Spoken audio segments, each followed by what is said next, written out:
Nasabik na ang yes friend ko na yan. Gigil na para sa Valentine's Day. Mukhang may magsasalubong pa.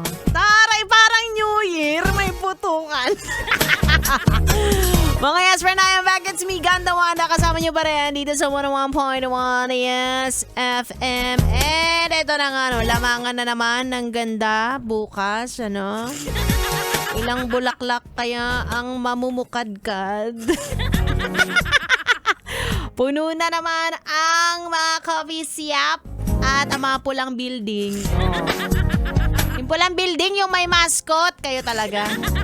Diba? Para sa mga kababaihan dyan, mag-shave.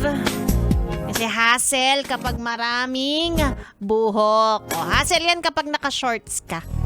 O kaya naka-skirt. O talaga. Sabi ni Joshua, tsaka hindi lang daw pulang lobo ang puputok bukas.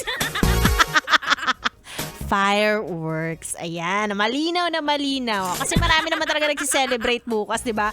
Ito naman mga to, araw ng mga puso, kayo talaga.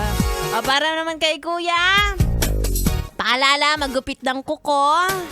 Baka makalmot mo ang girlfriend mo kapag nag-holding hands kayo. Baka mag-away pa kayo niyan. Sige ka, di ba? Pangit naman nun, Valentine's Day, magtatampuhan kayo. Siya, bahala kayo sa mga trip nyo bukas, mga yes friend. Basta siguraduhin nyo na kayo lang ang kanilang Valentine.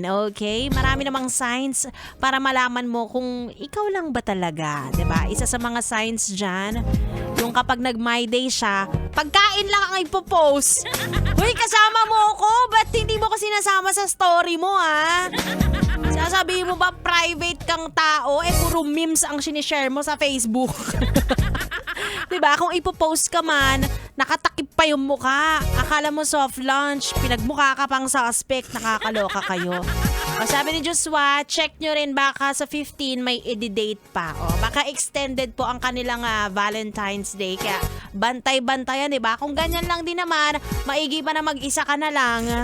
Diba? Pero kung ikaw naman ay single, okay lang yan. Araw naman ng mga puso bukas, Kahit kaibigan pwedeng i-date, basta walang mali siya.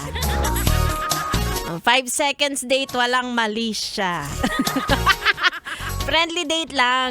Sige na ha. Huwag nyo na ako yayain kasi madali akong ma-fall. Lahat nilalagyan ko ng mali siya. At least aminado ako. Anyway, mga yes friend, nakasama nyo ako, Ganda Wanda. Magkita-kits tayo tomorrow dahil Friday na, yes! Pero ituloy pa rin natin ang ating tugtugan. Dito lang sa stasyong number 1 sa kalokohan. 101.1 Yes FM Solid.